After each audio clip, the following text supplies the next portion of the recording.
Hey everyone, Brendan Snyder here. How are you? Thanks so much for joining me and welcome to Underrated and Obscure Albums. So I brought Grant from Rock Warehouse joining me. Thanks so much for being here. Nice to be here, Brenda. Hey, for one, it's great to be on your show, and I am Thank you. just I'm honored. Thanks for inviting me. Yeah, absolutely. Thanks for being here. You guys may recognize Grant from having tuned into the last couple of videos that have appeared on my channel with Pete Pardo and Phil. So those videos have been up, gotten a lot of positive views on that. Grant and I also film over on Pete's channel when we're doing the What Is This series. But Grant and I have kind of hit it off, and we've enjoyed the musical ramblings going back and forth that we will do. So I thought, let's bring them on. And if you have tuned into any of those videos, then you know that Grant gets really excited about obscure rock things that have run under the radar for him. And that's kind of what we're talking about here. When you have as big a collections as we have musically, we know all the big bands, we know the major artists. And so getting turned on to something new can sometimes be hard or difficult. And when we find those, when we discover that obscure band, or at least the one that ran under the radar for us, to me, that's a really cool, moment. And Hmm. I've watched you experience a few of those when I've thrown something else out and vice versa. And so that's what we're going to be covering here today. Underrated, obscure albums that ran under the radar for us at a certain point in time. And maybe it has for those of you that are tuning in watching this. And hopefully you'll get turned on to some of this cool stuff. Or just remember that you got a great obscure album in your collection to go check out. And the way I approach this is I may have talked about these before. I Mhm. don't think I've ever brought them up on your channel. I'm sure Okay. we've touched base, like Yeah. we were mentioned. I'm not going to talk about Aviary because everyone who's seen me knows I love that record. Right. That to me is still at the top of the heap. Show the album just for those that maybe haven't seen our video where you brought it up because it really turned on a lot of people. And while, like you said, we don't want to focus on it, I want to give it a little bit of love. So, Yeah. Aviary, if you guys haven't tuned into some really great punk rock, what year was this? 1979 came 79. out on Epic. They eventually put out their second album, but it took years before that came out. So they only put out the one album on a major label. So Mhm. it's very punk rock. It's like if you take Queen, you take Jellyfish, you take Sweet. Mhm. It's very pop rock, but the songwriting, the production, it's an amazing record. I think the timing was wrong. 1979, Yeah. people probably didn't care by this time. And if you go on Discogs and look at it, most of the copies of this record are all white label promos. That's awesome. Now, this got the reissue on Rock Candy. I know we've talked about doing a Rock Candy show Yep. Yep. I'd like to because do that. Rock Candy, and I have nothing to do with Rock Candy, but man, for them to go back into these old catalogs Mhm. and look at these bands, you'd never know probably about this CD Yeah. Without them. And without Ruby them. Bird is another label like that. Yes. Yeah. But this record is the top of the heap for me. I've even done like a listening party where we've looked at the record and played the tracks and talked about it. I Yeah. loved it so much. It might not be everyone's cup of tea, but But it's definitely Grant's. it's mine, That's and I'm right. trying to turn people onto it. So that's really what I'm about, and that's what my channel's about. All right. Well, why don't you start off with Okay. one that you did bring to the table today? We're each going to talk about five. So you guys tuning in are going to get to hopefully see at least 10 different great obscure rock albums here. Or it doesn't necessarily mean to be rock, but And it might not be yeah, obscure to you. To right. me, these records, what I'm introducing and how I got turned on to them, I had never heard of them before. Right.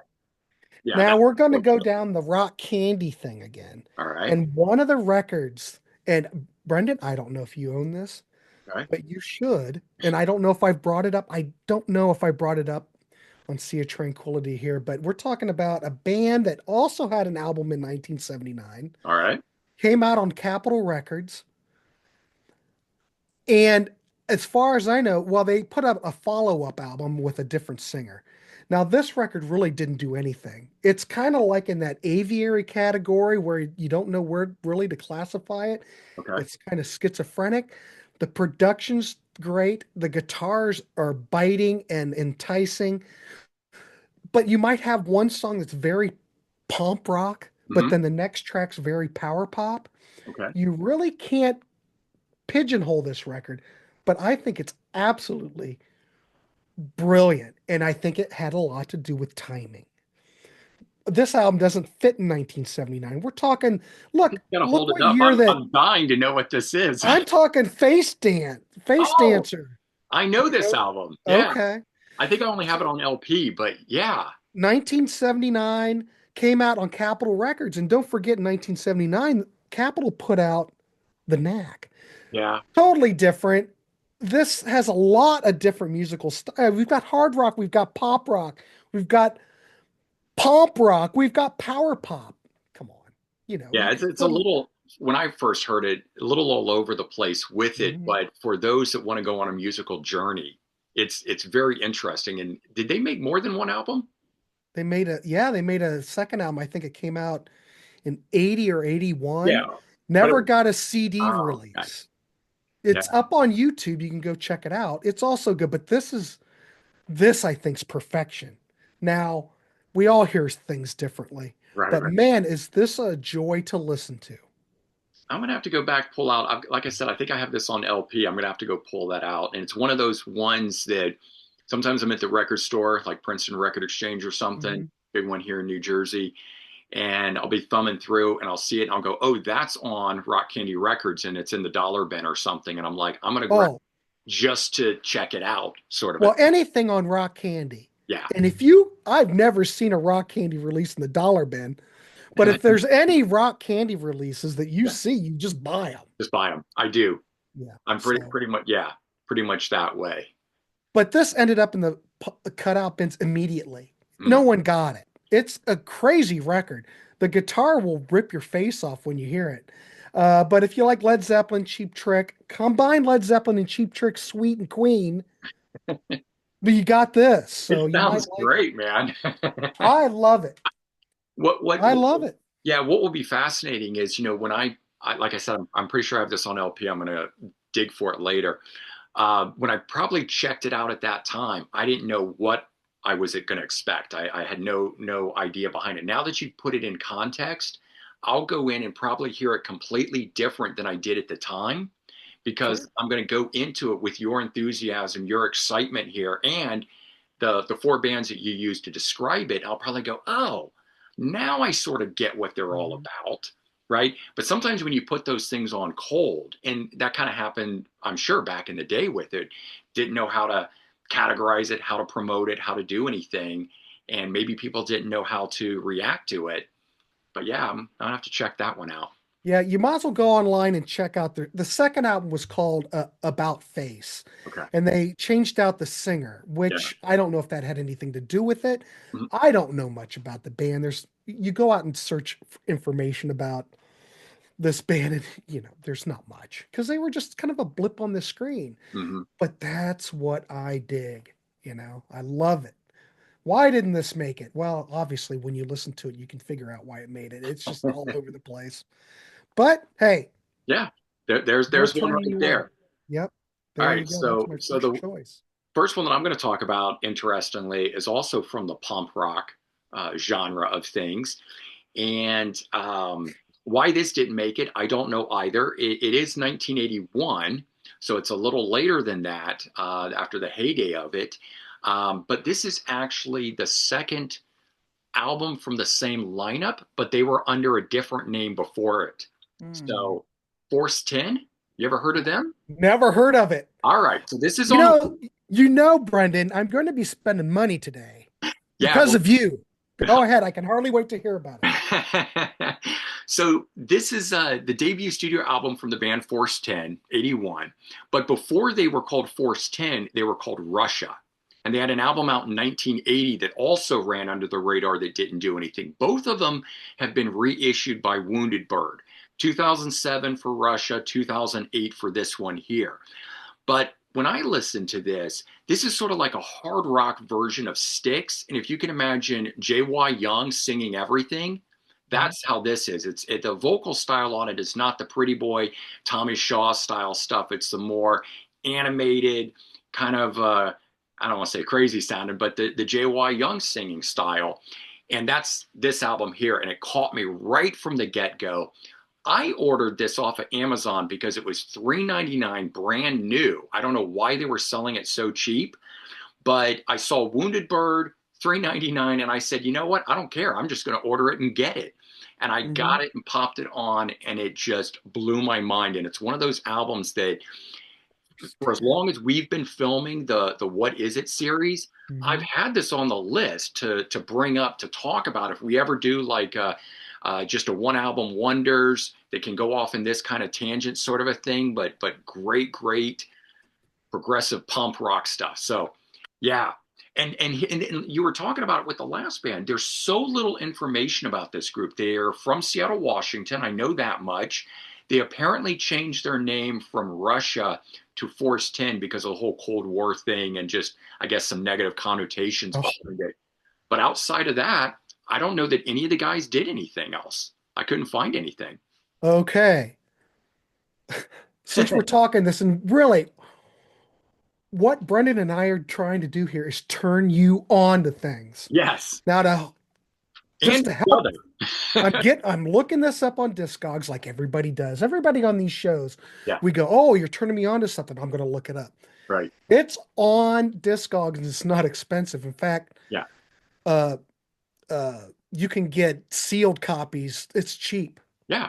Well, go on Amazon right now. It was $3.99. This is a recent purchase, like a few months back. Okay, So awesome. I don't know if it's still going to be that cheap, but it was sealed, brand new, even though it came out in 2000, reissued 2008.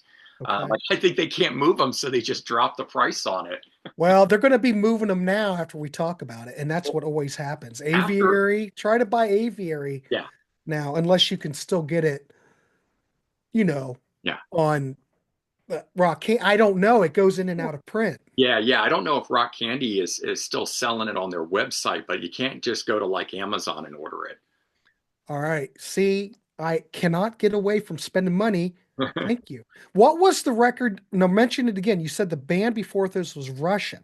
Yeah, they were called Russia, and they put out one album in 1980, but it didn't go anywhere, so they changed their name to Force 10. It's the same five guys, just making a second album. And so I only learned that while putting together the info for this show because I was like, all right, if I got to talk about this band, I don't know anything about them.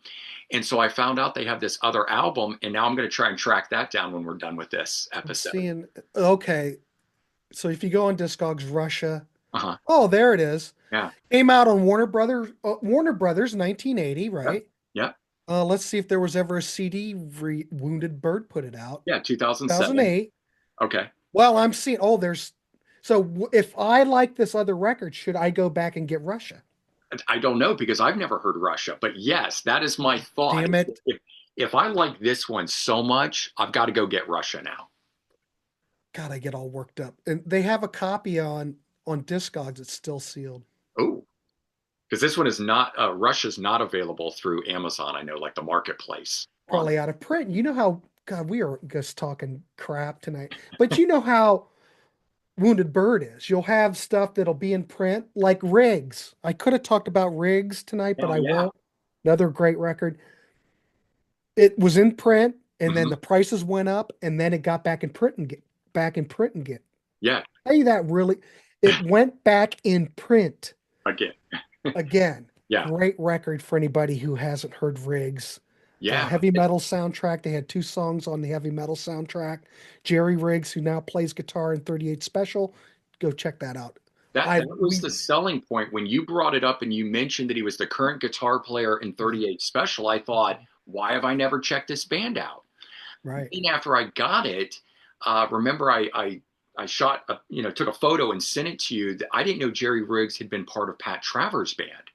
So I bought a live album, opened it up, and Jerry Riggs is in there playing, and I was I like, this is love it. even better. Well, did I tell you that story though when I was on the 80s cruise last year Yeah. and I saw 38 Special and I Yes. took the Riggs CD up to him? Yeah. No one, he went, holy, he didn't even know it was released by Wounded Bird. Oh wow. He was like, holy crap, I didn't know this was out. So there you That's go. always a lot of fun when you run into somebody and you do that. I did that with lead singer from LA Guns, Phil Lewis, and his first Mhm. band, Girl, that had Phil Collin from Def Leppard in it. And so I Yeah. went to go meet LA Guns, but I showed up with all the side projects, and I pulled out the first three Girl albums. And he flipped his lid. He was like, "Oh my God, I don't even have copies of this stuff." He's like, "Where did you get it?" And this was when I was living in New York City at the time, and Virgin Music Store was still open. You could go, real record stores, because this is like 2001. And he ran over there after the record store signing before the show and bought them, because that's where I told him I'd gotten my copies. When I saw him later that night at the show, he came over and thanked me for not only letting them know they were out, but telling them where to get it. And he's like, "I haven't had copies of these in forever." And he's like, "I'm so glad to finally have it again." Wow. Yeah. That's incredible. Isn't it? You would think that they would let the band, I don't know I don't, who owns the rights to this stuff, yeah, obviously. that's what it comes down to, the rights in the end of the day. And, whether or not he signed away the rights when he left the band or what happened, you know, Great whether the story. record label owned everything. But yeah, and I was, and then I kind of worry about that stuff too, because I'm thinking, if they do own the rights to it, does that mean then that they haven't been paid for any of this stuff? A lot of times this stuff gets reissued on these really small labels, and the artist should be getting something, but either they can't track the members down. I actually opened up one, I don't remember the album now, and on the inside it said, "We did everything in our power to try to locate so and so for this. We can't. If that person is out there, please reach out to this address, as we owe you royalties from the album," something like that. Yeah. Right? Amazing. Yeah. Yeah. Amazing stuff. All All right. right. Number two. Cool. Number two. I'm gonna go with I hope I pronounce this right. This is a Northern Irish band Okay. back in the late 60s. See if you can guess. You probably already have it. You have so much. I don't know how I can possibly turn you on to something. Well, this is already going down a road I'm not familiar with. Northern Okay. Era Apparent. I hope I'm pronouncing that Era right. Apparent. Era Apparent. Does Yeah. that ring a bell? Hmm. Put out a record in 1969 called Sunrise, produced by Jimi Hendrix, who also played guitar on this record. Here's Oh, the now I'm album intrigued. cover. Now, this is something like you just mentioned. I was going through the used bins in Cincinnati at Hmm. everybody's records, and I looked at the album cover. I mean, look at this. Yeah, look at the froze on the white guy. I mean, come on. This came out on I would this totally. originally came out on Buddha here in the States. But look at those froze. Well, think about Hendrix. They were all sporting froze then. Yeah, yeah, yeah. Noel Uh, Redding, man. but Jimmy produced it. Now, right then, I'm going, because I looked on my phone, I said, this has to be something. Why haven't I not heard of this? Right. So this mixes a lot of different stuff. It's got pop, it's got rock, it's psychedelic.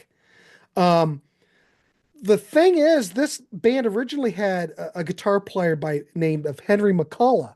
Now, if you know that name, he went on to play with Paul McCartney in the first version of Wings. Yeah. Now, Henry's not on here because he had left prior. Oh, okay. Yeah. But holy crap, this has always been evidently a cult record. Hmm. I just got turned on to it. And this band was managed by Chas Chandler and Mike Jeffrey, who were they managed Jimmy as well. Right. This band opened for Jimmy. They opened up for, I think they supported The Move. They supported Pink Floyd. But this is a gem of a record. Wow. Jimmy, as a producer, phenomenal, knew exactly what to do with this band. You get a lot of different styles, but it's always engaging. The production is great. It's psychedelic when it needs to be psychedelic. It's pop when it needs to be pop. I'm surprised I came across this CD in the wild. I love it. Highly recommend it. This is an earlier pressing. I do believe that this Is was is it just on. the one album that they did? Yeah, this is Okay. it. Wow. I So, don't I don't know if I've ever heard of them or not. I can't recall. But I look at that cover, and that cover is something that if was just thumbing through the vinyl section and I saw that, it would make me stop, because I would have immediately thought of like 1968 Deep yeah, Purple.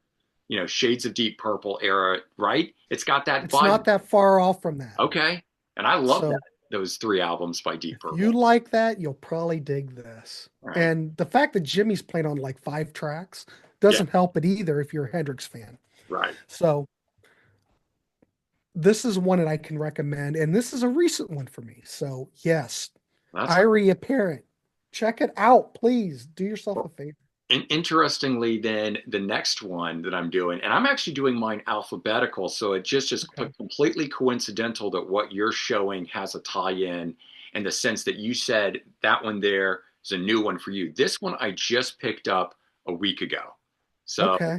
this one I'll explain in a minute. Purchased for one reason, but when I got it, blew my mind on a whole different level. So, um, all right, this one is a group called Rabbit. Have you heard of them? They're an Trevor Australian. Rabin, right? No, No, a they're different rabbit. different Okay. Rabbit. This is an Australian glam rock group. But yes, I know the Rabbit with Trevor Rabin, right? South African band. Yeah.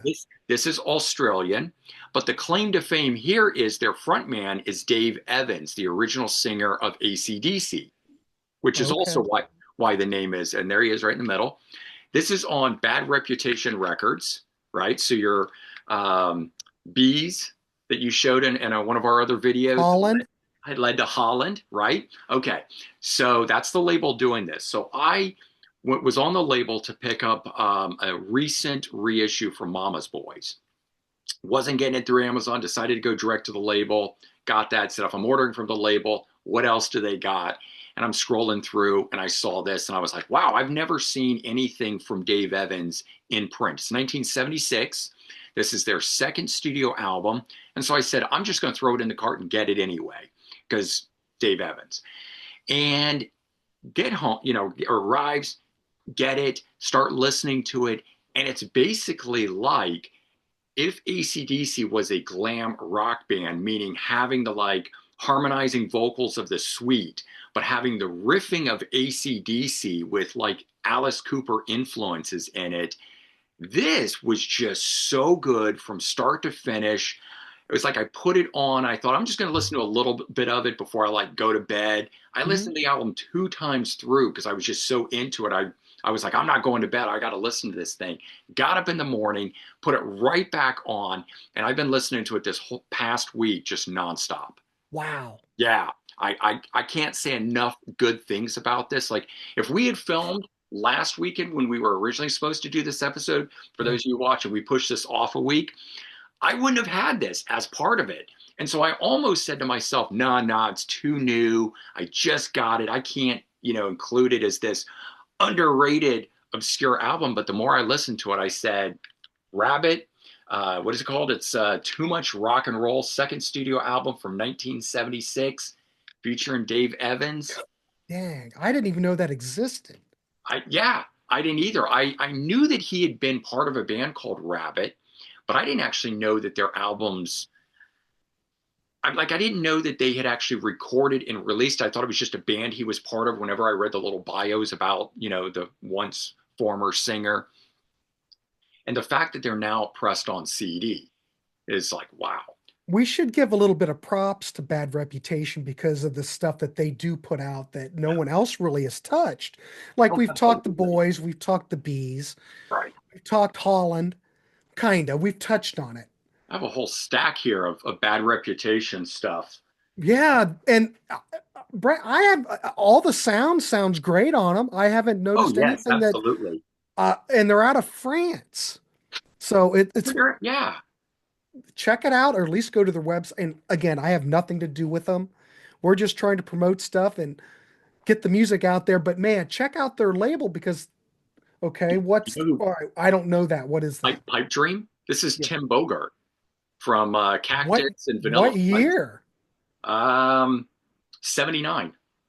Never that look 79's coming up a lot tonight. I know, right?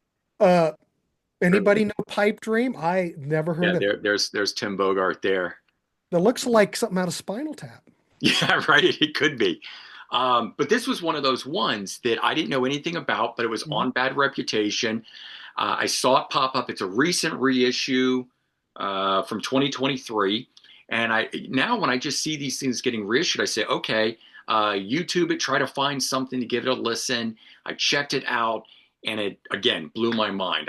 I love it. It's great, obscure, underrated rock. Wasn't one that I was going to show today, but when we You started, know. so I've been pulling out all my Bad Reputation record stuff, and at some point I need to do a video of just Yeah, just because I don't think, well, here, at least here in the States, I don't think a lot of people are familiar with that label Mhm. so much, because it's very, who would have ever thought the Holland album, which is a great record, I could have brought Holland up today because Just a quick I think you turned me on to it. Yeah, yeah. And Uh, just a quick side note as far as Bad Reputation is concerned, yeah. they do stuff that Rock Candy and Wounded Bird doesn't in the sense that like this with this group called Child's Play, they were a late 80s, early 90s glam metal band, but unreleased second album, they add into it. And they did, Company of Wolves, another glam metal band, unreleased second album they've put out. So they're not just putting out like a reissue of Great White's Hooked, but Hmm. they add into it a live show. So they're adding in super bonus content. Tesla, Psychotic Supper, a whole disc of B-sides, outtakes, and live tracks. So that's one of the reasons that I took note for the label a while back is that they're not just reissuing, they're actually put like, so even if I own the albums, it's worth buying these reissues because of those second discs that are in a lot of them. It's funny because, of course, there's licensing's different in the UK or in Europe because you remember back in the day, you'd go and get a Rhino release. Hmm. They'd have a whole bunch of bonus tracks. Now, I know we're talking record company, but whatever reissue labels. You go to Cherry Red, you look at Esoteric. Uh, they are able to license stuff that you can't get licensed here in the U.S. and do phenomenal jobs on the reissues. Look at exactly Bad Reputation, phenomenal reissues, Right, and then you get. And I'm not taking anything away from Wounded Bird, right. or but you're just getting pretty much a straight album because you hardly can even what was the other? There was another uh, Rebellin who is in Ohio who closed shop because it was just such a pain Oh man. to license anything from the record companies. You can't deal with Universal at all. Mm, Warner Brothers, okay, yeah. but most of the companies are just like a night, and he closed shop because it Oh, was that's such a too pain. bad. So get all those if you can get those from that reissue label because there's a lot of bonus tracks and stuff. Right. He did he did the first Rick Ocasek album, and that I don't think it ever really got a CD reissue Well, I know until he did then. like they did the Divinals, Yeah. but I'm trying to remember who. I don't know. Did he do any Gene Lowe's Jezebel or I can't. No, but he did do Oingo Boingo, did like the Maybe whole that's what I'm catalog. thinking of. Oingo Boingo with a bunch of bonus stuff. And Mhm. but yeah, But it seems like these UK companies or anything in Europe is a yeah. lot easier to license stuff. I So don't you know, but almost have, I it's hadn't just the thought way about that things are yet. working. But yeah, copyright laws and stuff here in the U.S. are way different than they are around the world. Mhm. And I've found there's a lot of albums that are out and available in other countries that can't get put into print here in the U.S. due to copyright laws and stuff. Mhm. So I don't hopefully it's know. all still being done legit overseas, and whoever's supposed to be getting the royalties and stuff are actually getting it. They're not skirting around any of that. But And everybody who's going to watch, we're going to go on countless tangents. So yeah. it's But just the nature of the beast. That's all yeah, I'm going to but people say. who watch my channel know that's Okay. my videos are about discussion and getting off in musical tangents. And when we're, by the time we're done with this, instead of it just being 5 albums a piece, it'll have been a lot more. So, Yeah, exactly. All right, cool. all right. On that note, what's All your right. next All one? right. This is a great album that I don't, you know what? I don't even know how I got turned on to this. I know that Cherry Red or maybe Esoterics put out a recent reissue. Esoteric's another great label. I don't have that version. I've got the original Okay. CD that came out in 1997. All right. Now, if anybody is familiar with Andrew Gold, you've heard the song Lonely Boy, I don't know if I correct? know this one. No. Okay. Andrew How Gold. about the Golden Girls song, the theme to Golden Girls? All Yes. right, that's Andrew Gold. Okay. Now, Andrew Gold back in the day in the 70s was a musical director for Linda Ronstadt. All right. He's one of those guys who can play guitar, he can sing. He had some success with Lonely Boy in the 70s. He did a record in 1997, which basically was him doing everything Hmm. in the studio. And it really was very psychedelic. He covered like, the bird. He could duplicate the sound of the Birds in the mid 60s. He could duplicate Hendrix. He really was a wizard in his home studio. Graham Goldman. Are you familiar with the band UK Wax? No. Okay.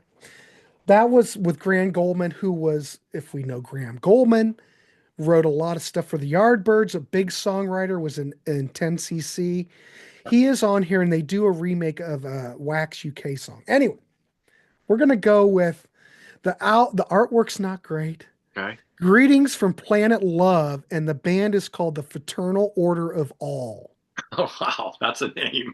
Now, this came out on Jaybird Oh, I know the Records Bluebird back in the label. day. Okay. Okay, this was a cutout. No one bought it. No one knew who it was. Look at It the doesn't album art. mean Yeah. it does. Yeah, it's horrible.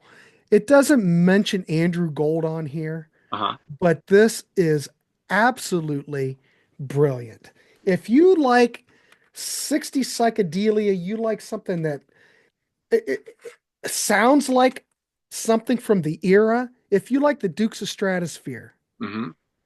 you'll love this because it's the same kind of concept.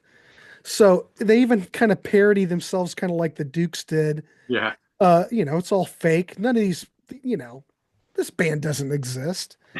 But evidently, I guess 2023, it was reissued on a limited edition spattered vinyl. Wow. Uh, but there's like 20 tracks on here, tracks like Rainbow People, Tuba Ray, Balloon in the Sky. It's very psychedelic, and it could have been released in 1967, as far as I'm concerned. But all the songs are good. The songs flow into each other, they segue. Hmm. It's just a joy to listen to. And I think Andrew Gold, may he rest in peace, his work on this, absolutely brilliant. It used to go for a lot of money on CD now, Hmm. back, before it got reissued on Cherry Red or Cherry Red's Esoteric, same thing. Uh, Highly recommend it if you like that 60s psychedelic kind of thing. So yeah, So the this is Fraternal Order of, 1997.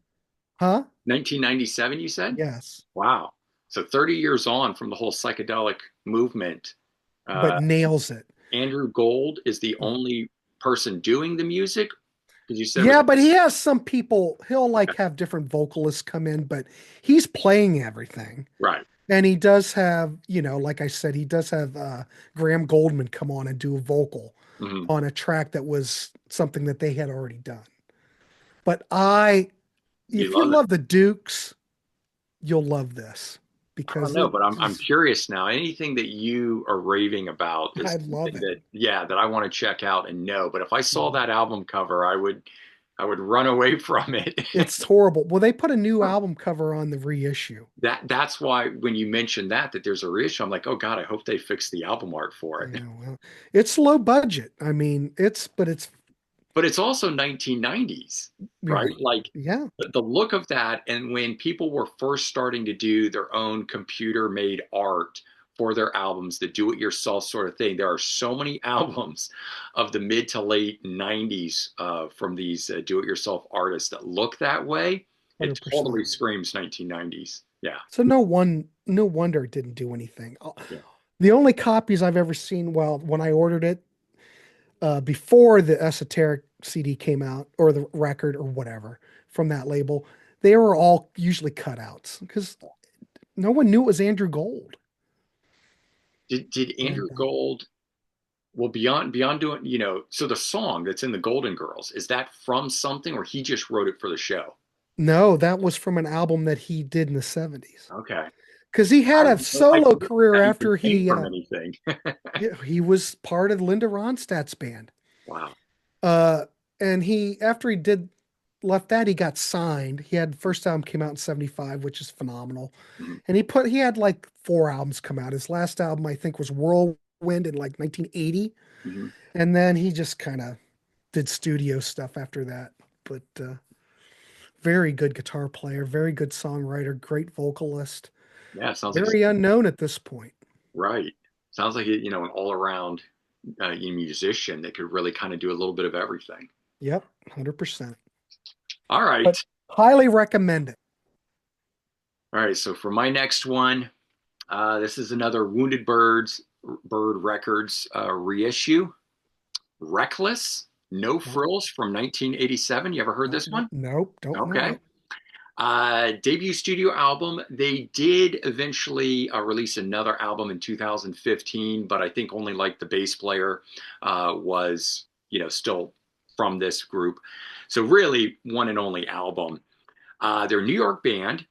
They're produced by JJ French and Mark Mendoza from Twisted Sister. Okay. Originally on Warner Brothers. As I said, this is the reissue on Wounded Bird. I don't know if it's still available or not. Came out What year did you say that was? 82? 87. 87. Yeah. That's And its late. reissue is 2010. And I didn't know this until I started getting into, again, trying to find some more info to be able to throw at you guys with this. Chris Citron, the frontman for the group, the only other thing that the members of these guys have done outside of this guy went on and auditioned and recorded vocals for Dream Theater when trying out on an early version of A Change of Seasons, and he didn't get the gig. If you know anything about Dream Theater, they had three other people they auditioned at the same time as James Labrie when they were switching from the first guy. Mhm. This was the singer of this group was one of those guys. He didn't ultimately get the gig, but they recorded songs. And so, as part of the Lost, Not Forgotten Archive series that Dream Theater has been putting out, those demos have since been released, and you can check that stuff out. I didn't know that was related to this, but after hearing this and finding that connection, I thought that was even cooler about it. But this, it's a little hard to pinpoint. It's not quite glam metal sound of 87. It's not quite straight ahead metal.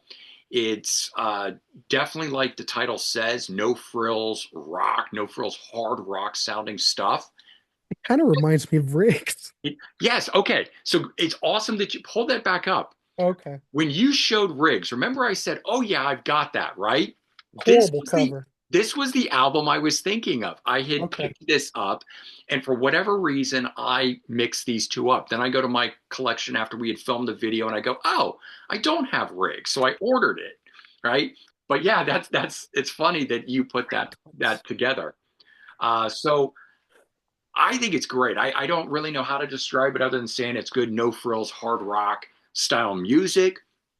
Like I said, it doesn't quite straddle the metal side or the glam metal side, which might make it more intriguing to some people. But I found it fascinating that two guys from Twisted Sister were producing it. And then the interesting history of the singer that almost became the front man for Dream Theater. So, That's and yeah, and as that's far as I know, the guys never went on and did anything else, meaning like Chris Citron, Gary Chris. Oh no, Gary Chris was the bassist. He's the guy that did do the group, made one more album in 2015. But Bob Gam is the guitar player and B. Smith drums. I don't know any of Are these you guys. familiar with another Reckless, a Canadian hard rock band that from 78 to Yes, I know I have that too. And I used to think they were one and the same, but they're not. But I've got that. I've got an album from them yeah, they put out on two the records. Unidisc. Well, there was an album that came out in 80 and then one out in 84. I think I have But the '84 one. The colorful, it's got like a blade on the cover, like a saw blade or something. and you said came out on Wounded Bird. Yeah, this is Wounded Bird There it is. I found it. from. Well, I love this stuff, Yeah, Brendan. right. I love talking this stuff. I know. Uh, there it is. Hmm. Oh my God. You know what? And I'm looking at oh, there's the CD. Yeah, no frills. It's just, what do you think killed it? I'm thinking it must have not gotten any promotional. Yeah, The because cover's horrible. I I'm don't looking even at mind. pictures of the band. Let me see how they Yeah, I don't look. even mind the cover of it.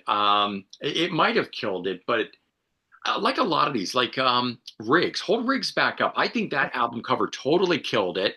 But then open it up and show the inside cover of the band playing, which was on the Yeah, original back cover of the album.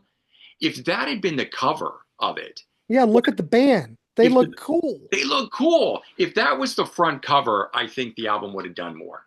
Yeah, there's my Jerry Riggs signature. But Yeah, I know. I I think love this record too. We've talked about that. yeah, that's a great one too. For those of you tuning No, in that don't know Riggs, which features Jerry Riggs on guitar and vocals, and as Grant already pointed out, current 38 special guitarist. Check it out; it's worthwhile. Yeah, excellent record. Excellent record. Great songwriting, great production. I mean, it's early 80s, ladies and gentlemen. If you like that era, heavy metal, not, it's not, I wouldn't say they're heavy metal, but I would hard say they're rock. hard rock. Yeah, Pat Travers. It's in that. Pat Travers, you like that Pat Travers in that vein, you'll Yeah, dig it. hot So I'm shot. looking at Reckless No Frills. There's a copy of it in Italy and there's one in Japan. This for at least for Wounded Bird, I'm saying that this really didn't do anything for them either. Yeah, it might not have. I lucked out and found this one at a recent record store I went to, still sealed. And so I don't know what it's going for or not, but it was like, I don't know, 5.99, 4.99. It wasn't a lot, so I just grabbed it. Now, there is a version of it that came out on Retrospect Records in 2007, Okay. and there are copies of it. All right. So there is hope. I don't know how it sounds. Right. I don't know if it was mastered retrospect. The Yeah. label, they're out of Nevada. You familiar with that I'm, label? I'm familiar with them. They're just pretty much, they're like a Wounded Bird. I mean, it's a no frills type of record label that just gets the stuff out. No real Right. remastering.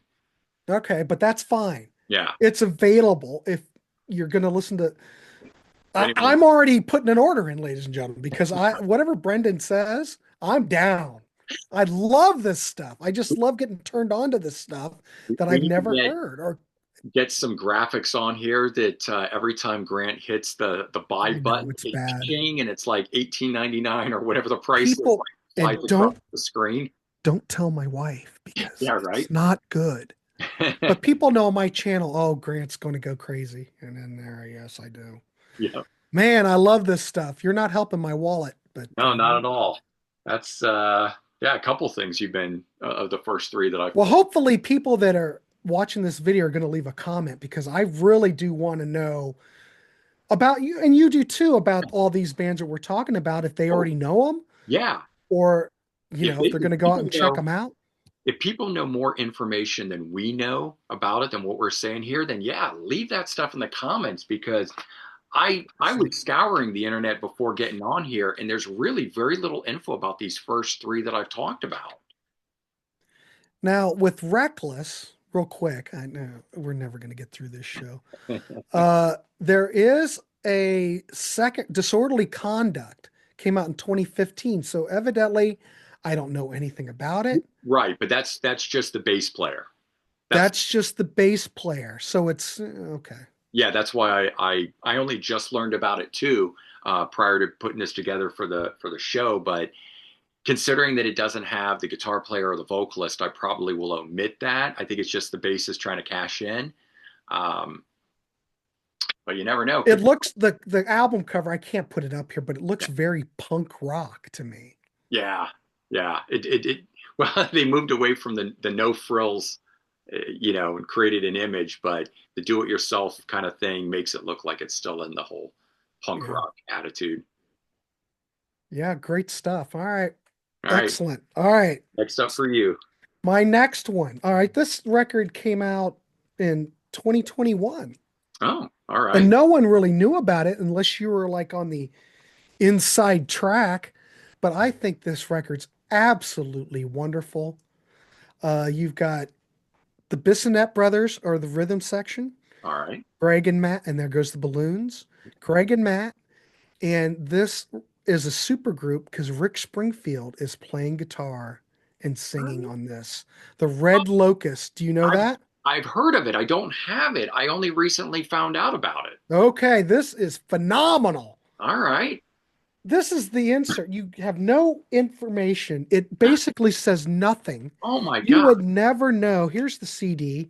All it does is have There's nothing the that's locus on the front. There's no information really. They wow. go by pseudonyms. You'd never know who's in the band. It's like a fictional band, like kind of like the Fraternal Order of Love.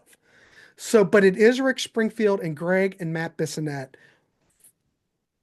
Phenomenal.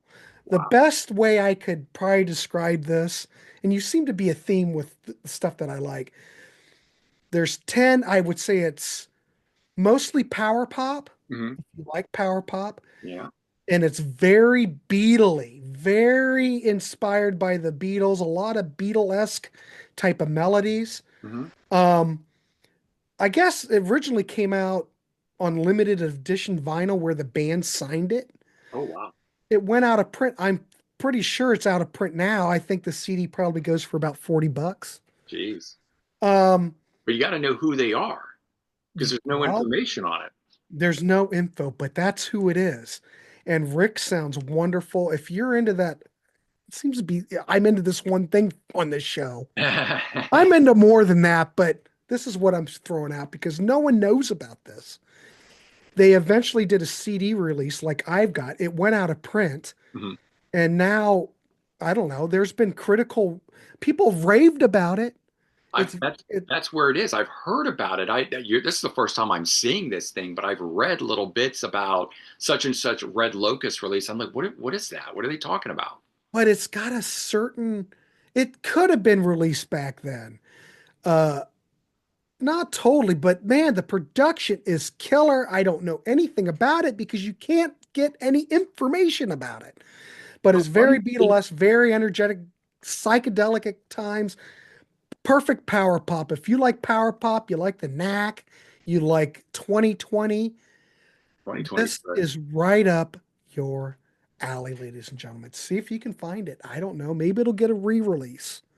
You So might why do be you able think they did to it without you might the be name? able to stream it. I don't know. I'm a physical media guy. I don't know if you can stream it, but gosh, check it out. If So you're a so Rick Springfield fan, Jesus, for well, yeah, crying out loud, you've got to check it out. definitely for that reason. But why do you think they did it, released it without their names in it? I have no idea. And when I first heard it, because someone turned me on to it, I didn't pick up that Rick Springfield was in the band. In fact, the guy that turned me on to it, You can stream it on Apple at least. the guy that turned me on didn't even know it was Rick Springfield. He just said, Oh, I got this. It was like someone traded it in and I played it. And Grant, I think this is right up your alley. So that's how I got turned on to it was at the record store. But that's he didn't know it very was cool. Rick Springfield because you couldn't find any information about it. Yeah. But once you listen to it, you're going, oh, yeah, that is Rick Springfield. And he sounds great. Well, Matt and Greg Bissonette, I've always been fans of their stuff going way back to even the David Lee Roth days for both of those guys. Oh, those guys are phenomenal. And the playing on this Hmm. is top notch.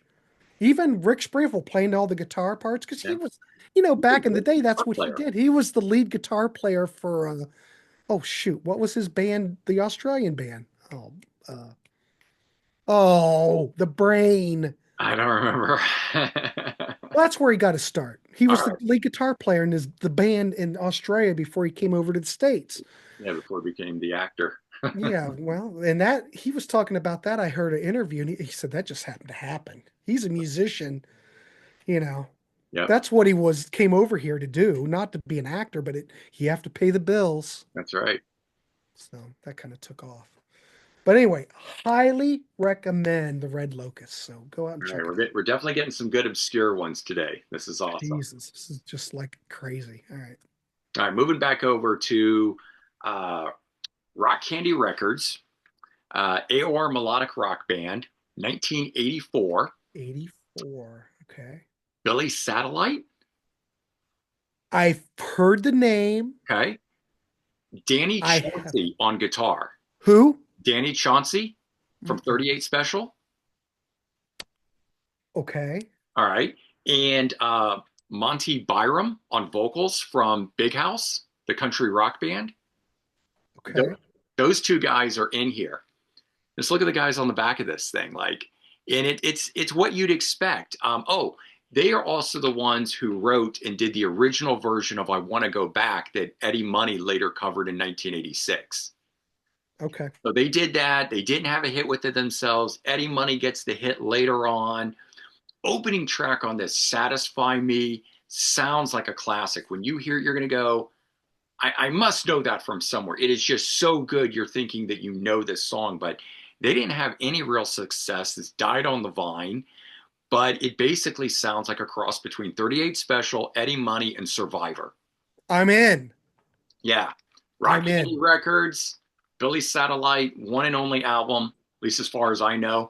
They're another one that there's not a lot of info out there. Yeah, Capitol Records. I'm looking Discogs, just it looks like it came out in 2009 on Rock Candy. So it's been out a while. I don't know if it's still in print. Uh God, I'm Yeah. zooming in on that album cover. And you know what? I don't remember this from back in the day. I never saw it. Yeah, The name is familiar, but this is just yet another one of those albums right. that got lost. And I believe you that it's a great record. Yeah. And there's some band pictures here. I wish I could bring them up, but Well, there's yeah, they look, yeah, they, they look like cool guys. I mean, that was my thing. A lot of times it's like you look at the album art and you're kind of like, okay, what is that?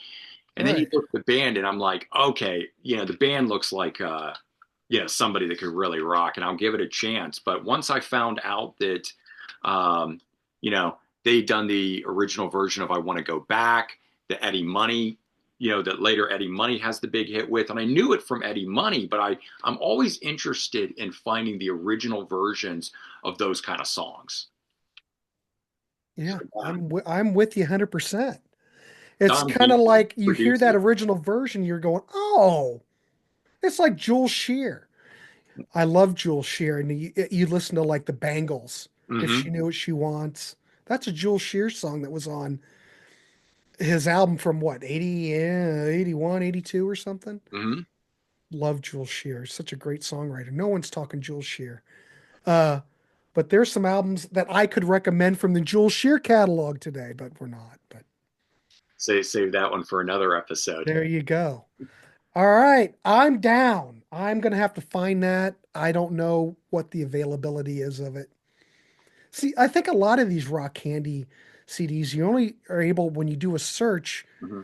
Most of them kind of stayed in the UK or in Europe, and you don't see like a lot of them.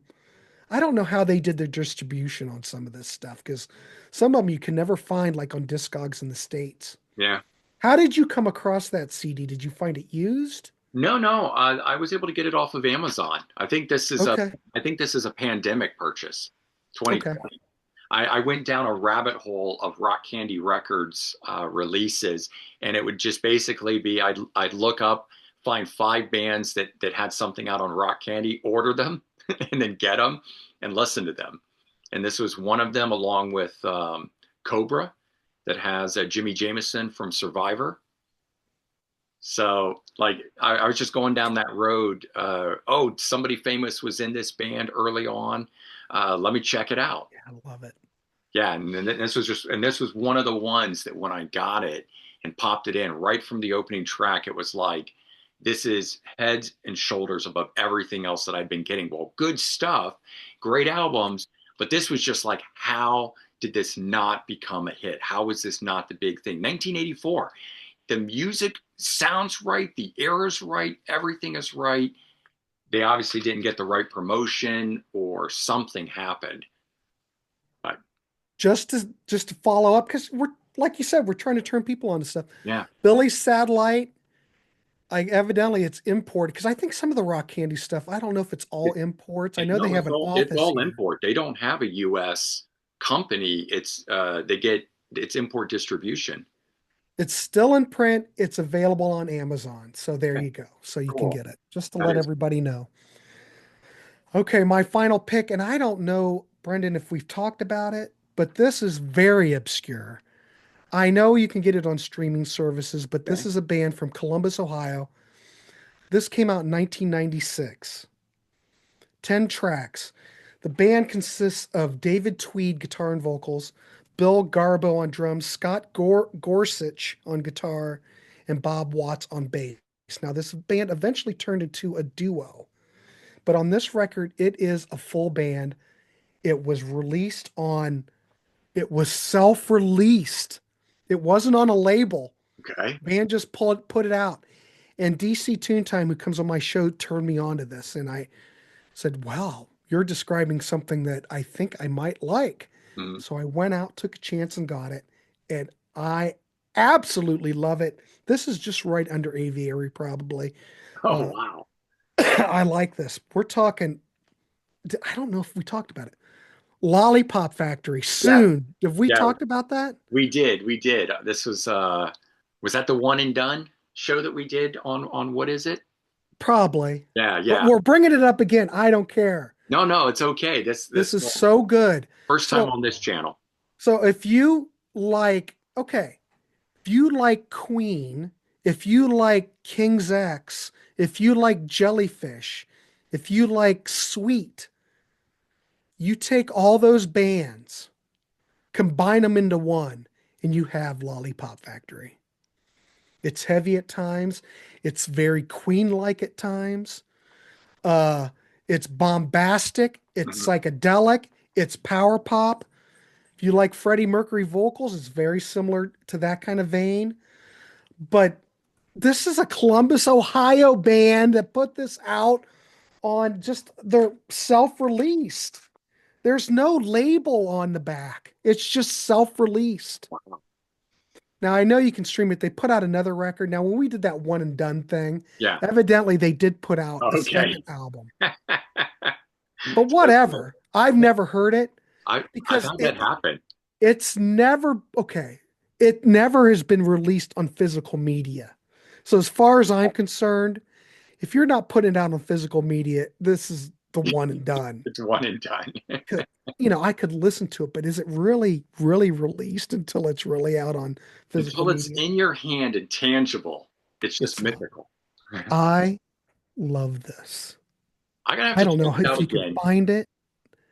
I listened to it after our show, and I remember thinking that you described it spot on because I would like a track and then I would click to the next one. It would be something completely different, and then I would go to the next one.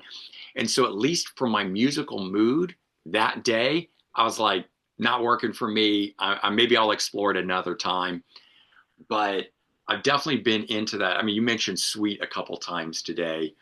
You've also mentioned Jellyfish. I love And jellyfish. I know, and that's a band I've never been able to get into, but I've noticed recently, and like the last couple of months, lots of people are referencing Jellyfish. Is there something that is going on or happening that their name is back out there? I have no idea. They had those reissues with bonus tracks, what, 10 years ago, maybe? I Yeah, don't, that's my not even explained. You can't find anything. my concept of time, don't trust me on time because it's all blending together now. And I don't know. I think those came out on Omnivore and now they're kind of expensive. I didn't buy them. I just have the original CDs that came back in the day. And I don't know what it is. I think people are revisiting that band and just realizing how great Hmm.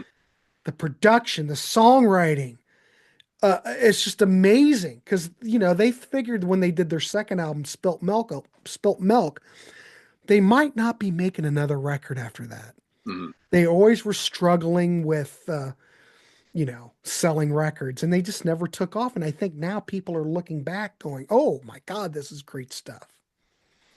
So Spilt Milk, they just kind of did that album and threw in the kitchen sink, and Yeah, it's and that's the one brilliant. that I actually knew them from. Whatever was their lead single at that point. I remember seeing it on MTV's 120 Minutes Yeah. at the time. Mhm. But Belly Button, which is the one everybody references, I never heard anything from that one. Didn't know that one. Yeah, I saw him on both of those tours. I saw him at the Newport in Columbus playing Belly Button, And I don't think there were all that many people there, but they were playing them on the alternative radio stations. Mhm. And I heard them, and it was like one of those bands that I hear, and the skies part, the water parts. It's like, oh my God, what is this band doing? It sounds Yeah. familiar, but then it sounds so new And so fresh. Yeah, I love and it when so fresh. And they were going to play in town, and I went, get tickets going, 100%. Then I saw them later, and they were playing on a flatbed truck. that. They were playing Ludlow's in Columbus. They were playing outside. Wow. They weren't inside, they were outside. Uh, on a And flat I was just truck. like, why are you guys playing outside on a flatbed truck? But whatever. Pop-up concert, right? The I original saw version. Cheap Trick on, the Red Ant Tour 97, and they were playing outside on a flatbed truck. Yeah, no, that was a thing in the early to mid 90s, very briefly, parking lot pop-up concerts. You didn't have to rent stages and stuff.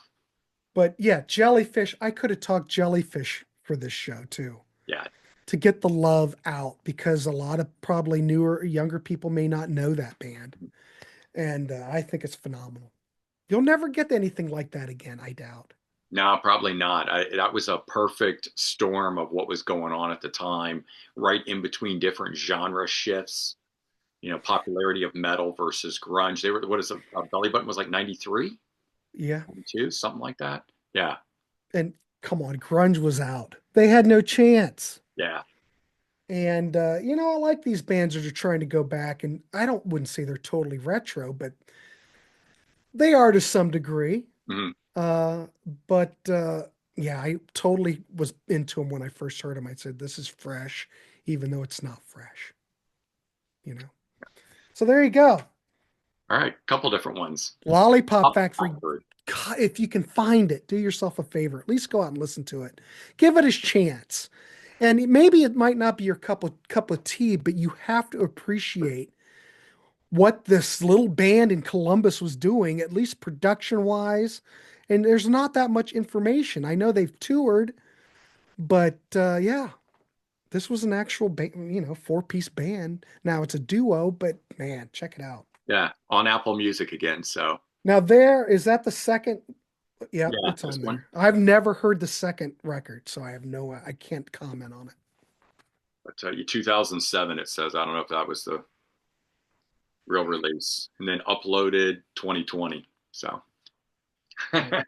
all right. Well, again, tie into yours. You did a Columbus, Ohio band. So I'm going to do a Tampa, Florida band where I grew up from. It's often sitting behind me on the record rack there. Stranger, their self-titled release, 1982. Is You, that Rock Candy? this is not. This is Sony Records. What They, have you've shared that before? I must have then. Maybe I did for something else. I can't recall, but I love this band. They're their one major label album from '82, and this is like. Are you familiar with Stan Bush? Yes. Do you know the self-titled release? This was one I was going to talk about today, but it's very 1982. It's like or the oh, what's his name? He was part of Blackjack. Michael Bolton debut Michael, Michael Bolton album. I've heard that record. Have you It's a heard that record? fantastic, yes.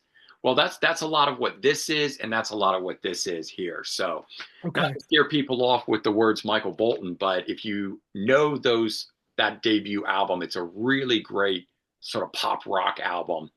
But this here, I don't. Again, it's very hard to describe, but definitely of the 1982 era. If you what you think you know of 1982 in terms of rock music, what Bruce Springsteen was sounding like, a lot of that Heartland style, straight ahead rock and roll. That's what this is.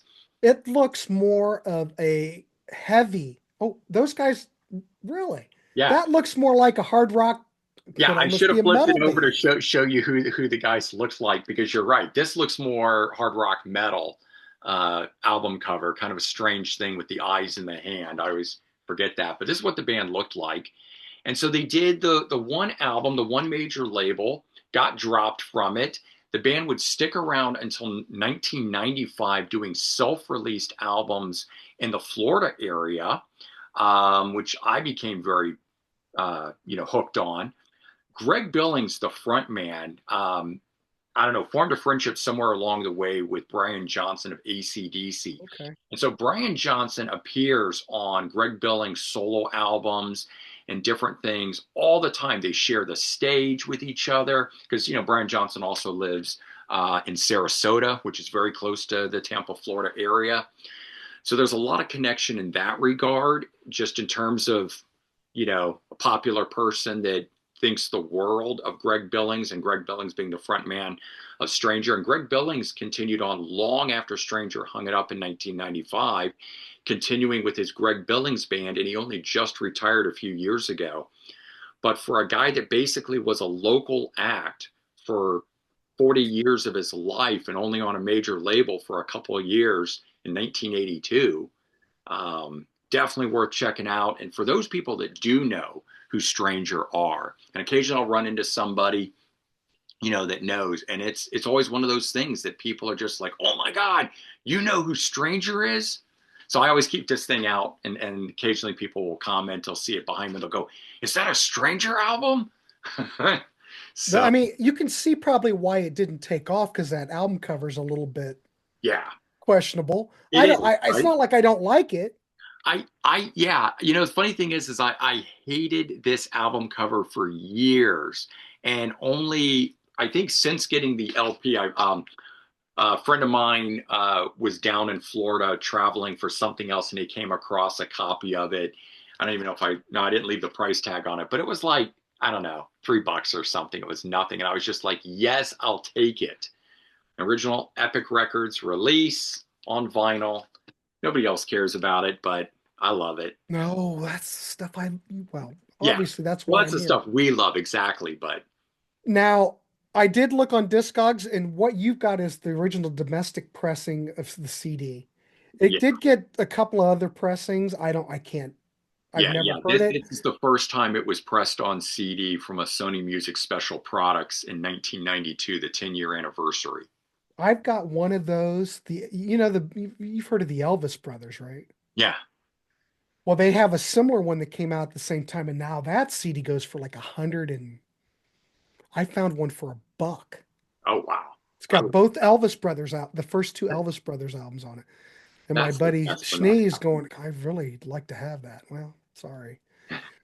But that, it looks like you got that at CD Warehouse. Yeah.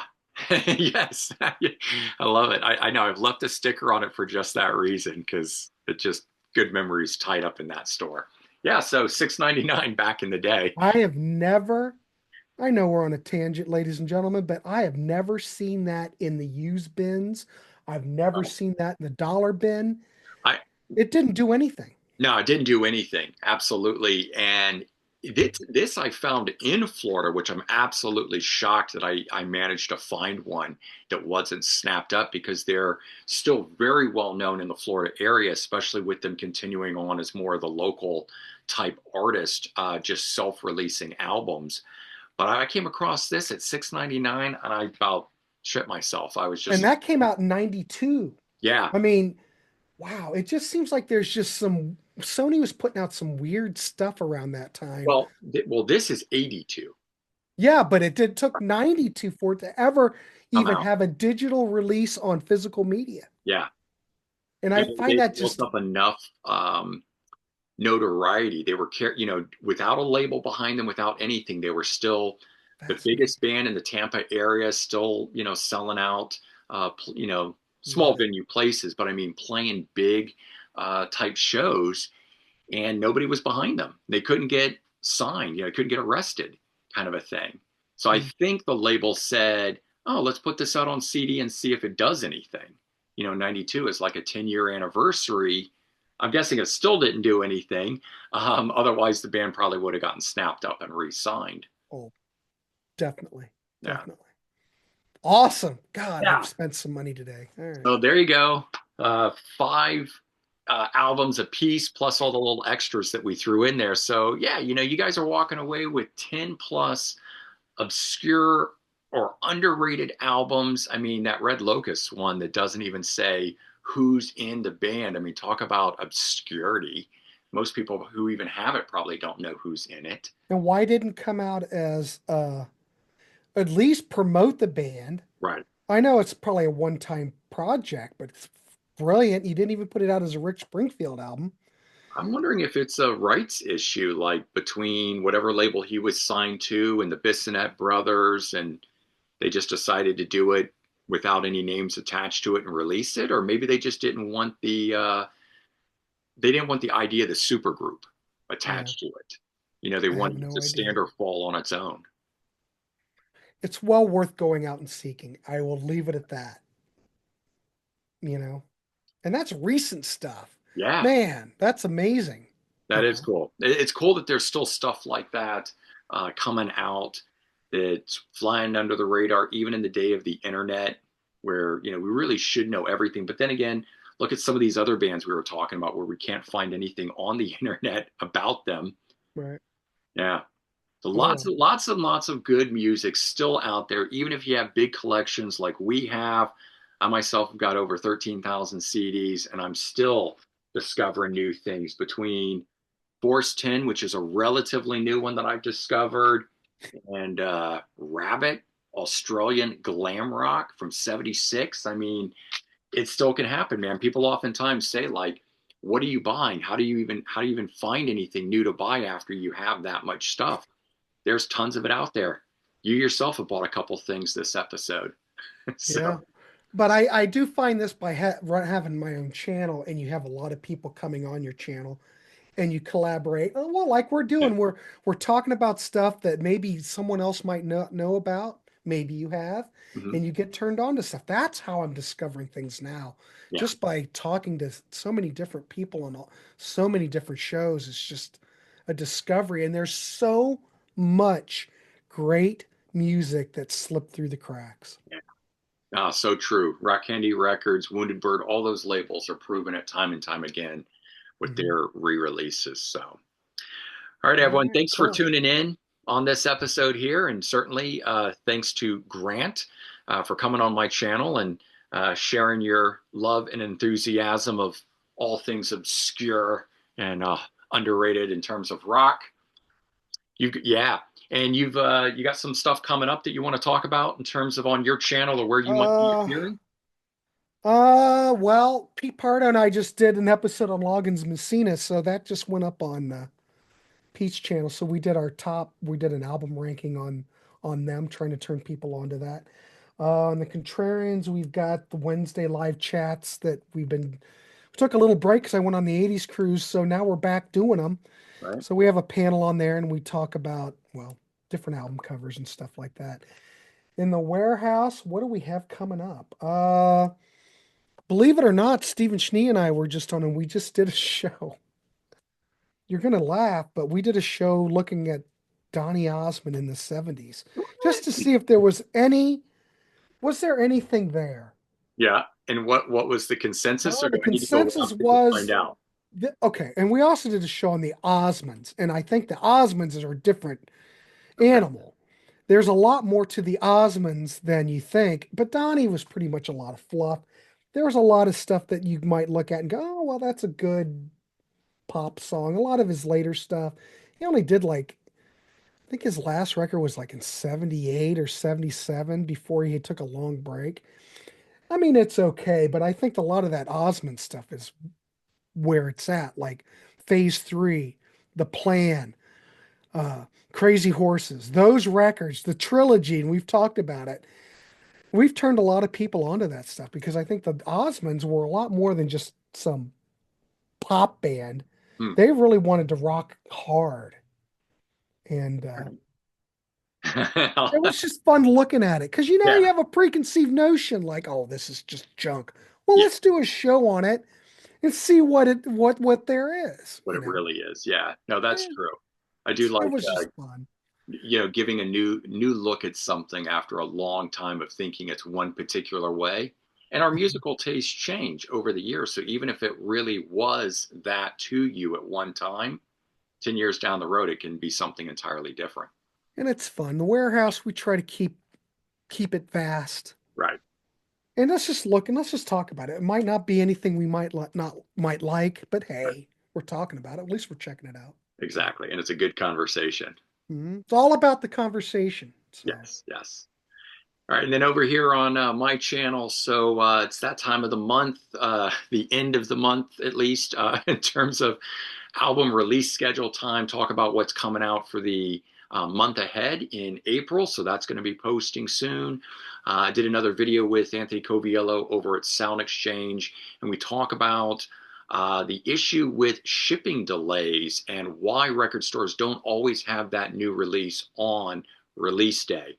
So get some good insight from him, owner of a record store, and what you can do to, help make those albums be at your local record stores at the time of release if you're looking for those sort of things. So that's always fun to have a conversation with him. And, otherwise, definitely head on over, check out Grant's channel. Stick around on mine, see what else we got going on. As Grant says, it's all about the conversation. That's what we love. And so hopefully Grant and I will be back on here soon doing another conversation for you guys. All right, everyone. all right. Take care. Have a good one. And we'll see you soon. See everybody.